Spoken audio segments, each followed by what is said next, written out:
The fourth edict already burns for your world. Come here! Embrace the infinite void.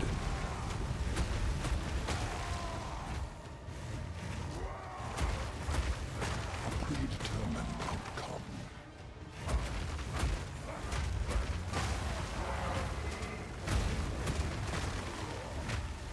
Sacred fire of the Mother Soul, you are called upon.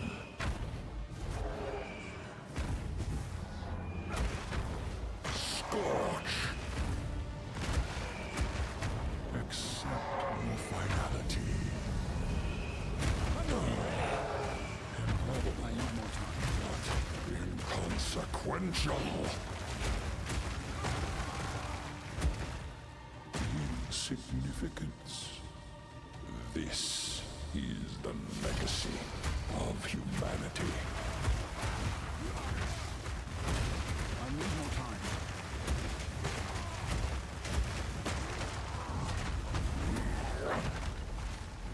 Acquiesce, mortal.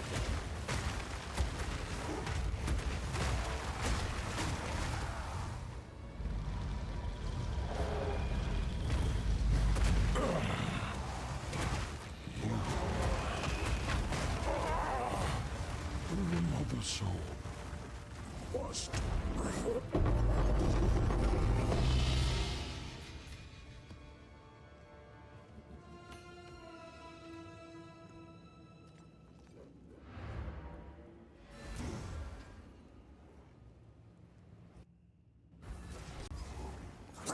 A king without a real crown, and soon without a head. Split the earth! Nothingness approaches. Revelers be! I can't yet. Don't do it! And they have grown.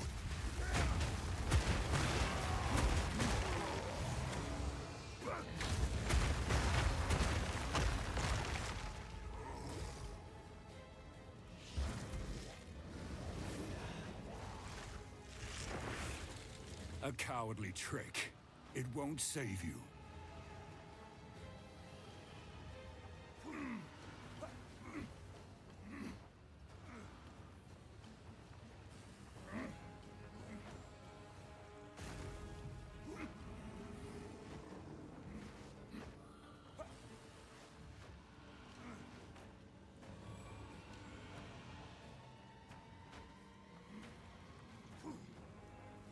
The Wild One's power is mine!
precious sanity, my agent of chaos.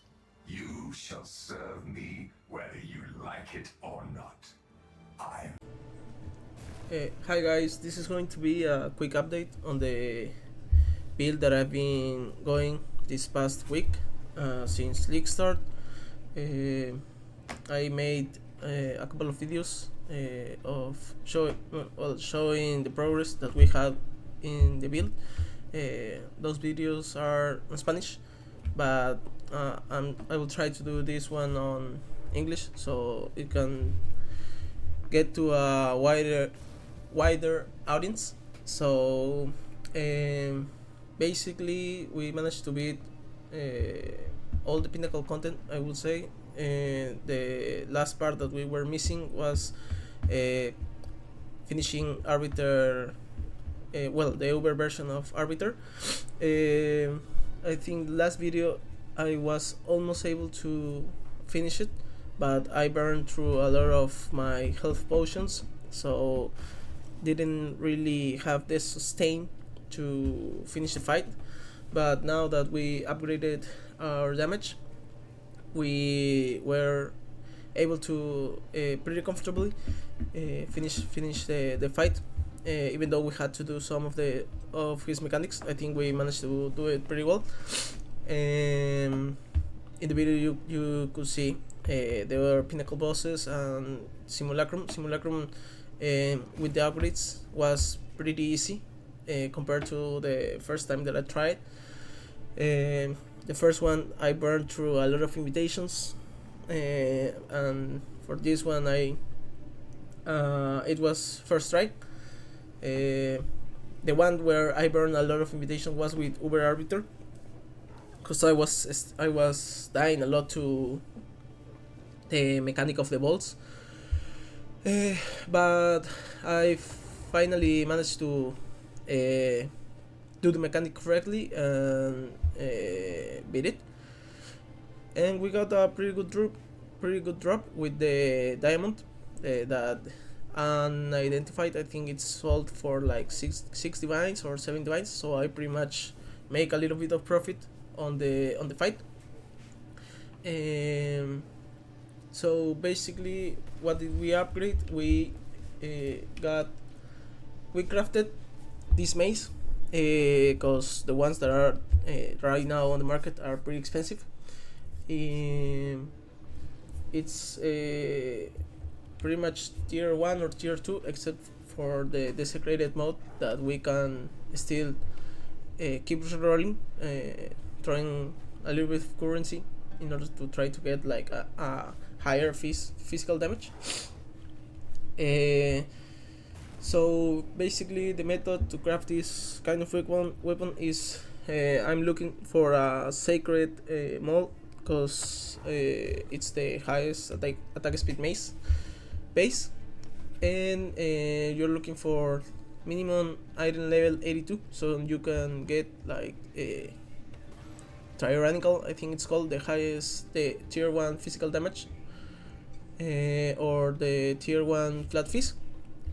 So it has to be minimum level 82, and then you are also looking to get a tier 1 attack speed. It could be 26, 27, 28. The only thing, it has to be a tier 1 attack speed, and you are going to buy the base, and if it's rare, you're just going to try to get it to 4 mods and annul it and fracture the attack speed mod. For this, I think I burned like 1 or 2 bases until I got like the fracture on the attack speed. When you have it like this, you just annul down to 1 mod, so you can chaos spam till you get tier 1 or tier 2 of physical damage. It could be flat, it could be hybrid, or it could be the percentage. I think I got like the hybrid tier 2, and then what I did was perfect exalted orb with the omen of the omen that makes you only get prefixes and I think I tried the one that gives you 2 exalts for that, and I got flat fist tier 2 and flat cold damage. And I think you only need to do it with one, because I think the cold damage was a little bit greedy. But then I just throw an annulment, and I got rid of the cold damage. But in that step, I realized that it could have been so wrong. I could have lost like the any of the stats that I already roll over. But I was pretty lucky, so I annulled the cold damage and then just throw it the omen that makes you only have your next desecrated orb only gets prefixes. So you have your prefixes already set up, and then you just fill your suffixes with normal exalted, and then when you have your suffixes filled, you just need to spam Essence of Battle and Essence of Haste. Essence of Battle for the level 2 all skills, and Essence of Haste for the onslaught on kill. You're just going to be cycling with these 2 essences, because most likely you are going to remove the essence mod until you hit the other mod. So, but there's gonna be a moment where you are going to hit both of it at the same time, and you're gonna be getting something like this. And then you just go through to the well and unveil the desecrated bot, hoping you get a high fist damage mod. For now, with T6 it works fine, but obviously we could get a lot more damage if we keep rolling the bot. So that's going to be for later, but for now it managed to get us through all of the content that we had available. Then for the other parts of the year, the other thing that I think is interesting is the gloves. The gloves are as much life as I could get. Level 2 melee skills for more damage, attack speed for like less clunkiness on my attacks, fire resistance so I can cap all my elemental resistances, and a little bit of flat damage. And this one is a desecrated mod because I bought it and it only had 5, so I filled it with the desecrated and got this mod of fire damage. Then the boots are 35 movement speed boots with maximum life, strength, fire resistance and chaos resistance. This is for our attribute requirements because we are going Giant's Blood, and for capping our resistances.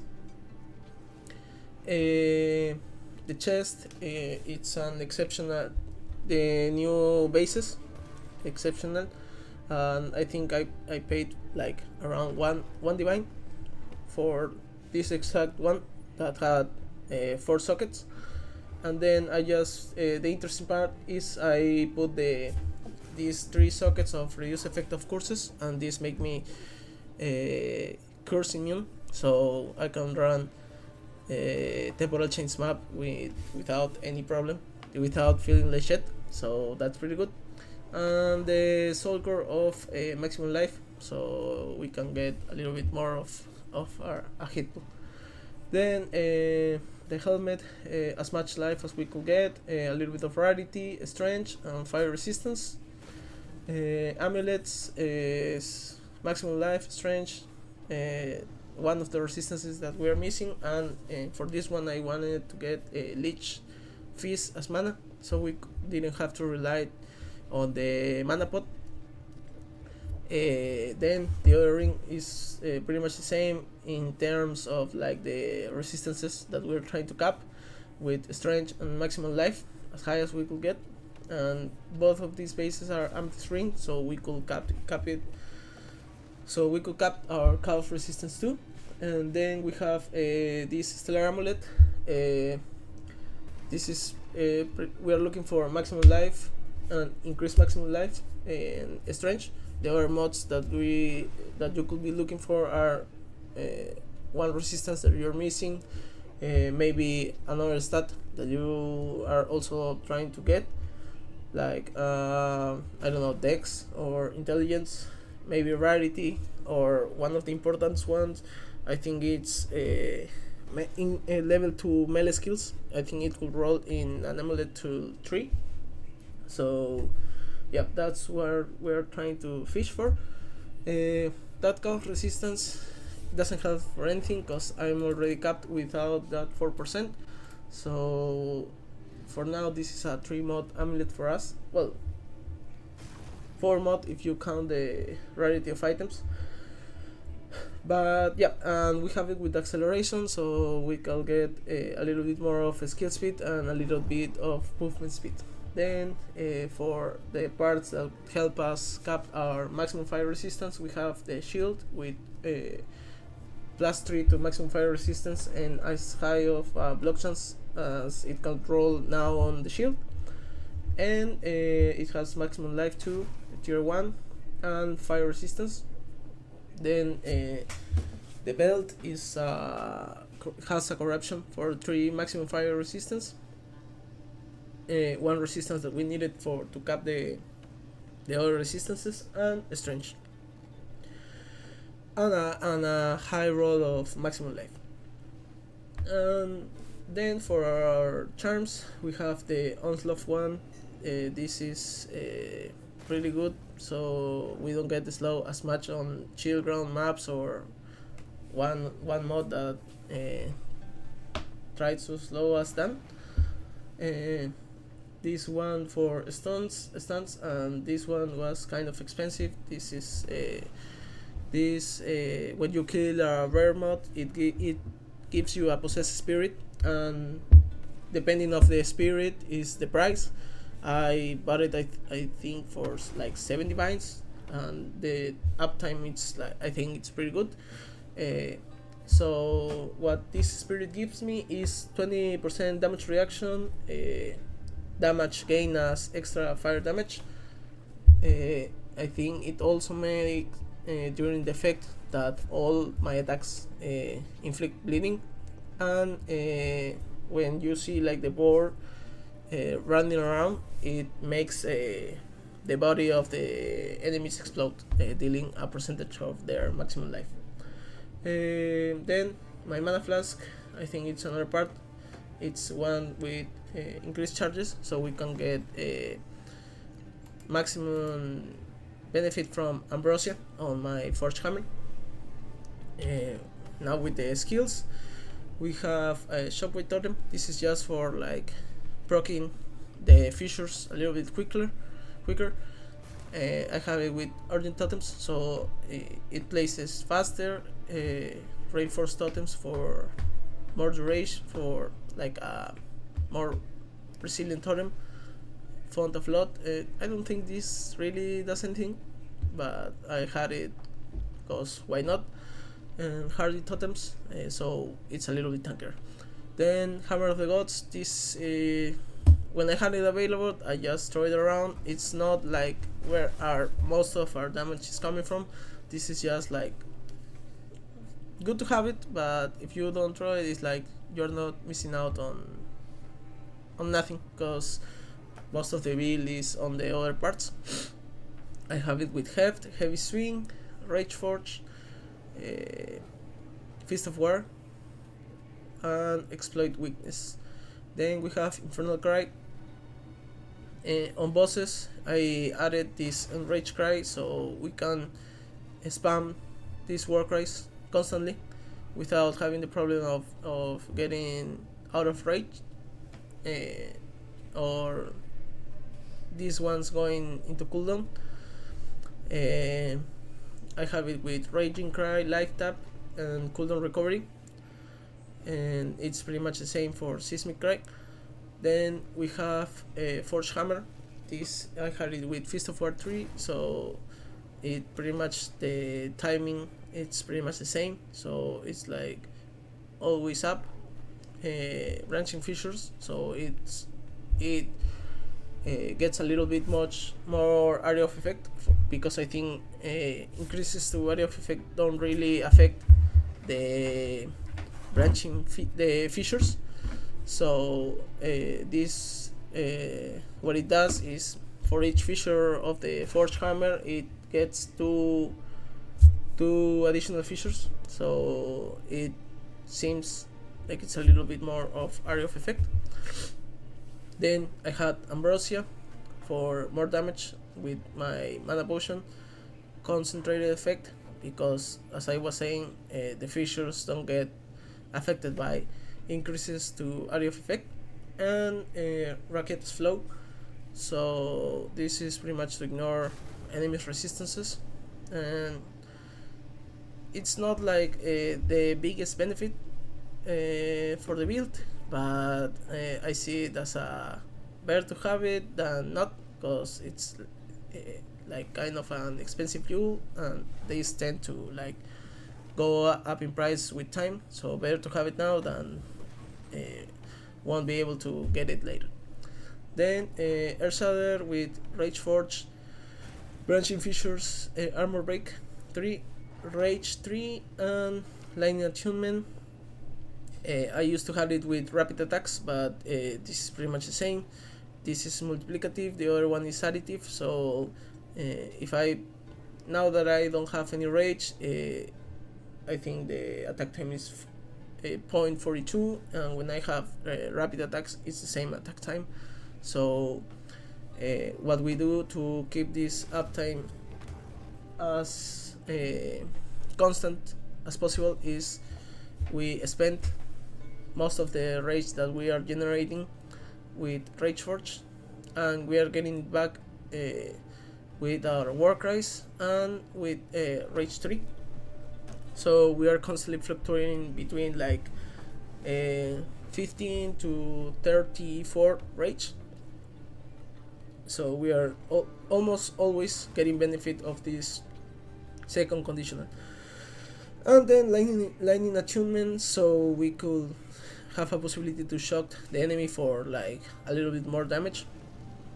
Then Lip Slam, I had it with Atalui's Bloodletting, because now that we are going with gem levels, we are getting these skills are costing a lot of mana, and we don't have a big mana pool to recover from. So if I want to keep spamming this, this is the way. Atalui's Bloodletting with Momentum, because this conditional is always up, because the shortest jump is going to proc it. Then Crater with Branching Fissures, this is for mapping. This gives us a lot of damage, because I think that with this tree you are already doing a lot of damage. Pretty much wiped all magic and normal monsters, and rares are getting through like half of their life. But what this does is when you fall down, you create the craters, and the craters already have like the aftershock going through them. So most of the enemies that get around you and survive are like pretty much stunned. So it helps us a lot with clear, and when we don't have like Forge Hammer, it helps us like get aftershocks with our Shockwave Totem and Earthshatter. Then the change to the auras that we had is like now instead of Magma Barrier, we got Berserk. This is a damage support. We had it with Cannibalism and Vitality. And for clear we have Herald Fash. I think on Pinnacle bosses I'm trying to run War Banner. I'm still getting used to it. That's why you saw, as you saw on the video, it took me a little bit of time to finish those fights. It was because I wasn't focused really on the fight. I was focused on why my War Banner wasn't like coming through. And it's pretty much because I don't have any space on my main skill bar, so I had it like here, and I couldn't see if I have enough glory so I was constantly thinking on why it wasn't coming through. But I think if I just focus on the fight with the skills that I had, it would have been a lot quickly. Then the passive ascendancy and the passive tree, it's pretty much standard as last season. Is get these nodes for maximum fire resistance and resistance applied to all elemental resistances with normal body armor, so we can get like this for reduced crit damage. Our physical damage is taken from fire, and strength and maximum life. Then we path to try to get as many attributes and attack speed and skill speed as we could get. We also take this node for more damage as we are lock capped, and this node for like a little bit more of crit damage reaction. Then we path to get most of the our dual sockets. Here we have from nothing, so we can allocate these points for attack speed, and these 3 nodes, these are for damage against low life, and these 2 are for like war cries. I could unallocate these 3 nodes and just put it here. I think this is better, or I am really looking for another kind of megalomaniac that has this node, so I can allocate those 3 on another part. But for now I have it like here, like this. Then these nodes for like damage. I have this one for my bossing, because this reduces attack speed as most of the things on the warrior. Then this node for block chance, this time lost diamond that help us cap our card resistance and give us a maximum fire resistance for each node that we have it on range, and we allocated 4 of them, so it's a pretty sizable amount of maximum fire resistance that we are getting. Then we have these 2. This is one that you get when you kill a rogue exile on the abyss. I bought this one that has maximum fire resistance and a skill and attack speed. But there's a lot of mods that you could get from this. I think there's one that gives mana leech is instant, or no, 15% of mana of leech is instant, something like that. Damage gain is extra. There's a lot of cool mods that you can get on this gem. Then we have this megalomaniac, that this is the other change that we had. This gave us a white barrier, so we could drop the magma barrier and it helps us cap our block chance. And the other stat is ancient settlement. This is a filler stat. It just gives us 10 intelligence basically, and well, the reduced poison duration and life flask. It don't really. It's like I had it only because of the intelligence, I would say, but I'm looking for one that maybe has this not here too, so that will be pretty goated. Because now for mapping, these 2 gems really drain a lot of our rage, because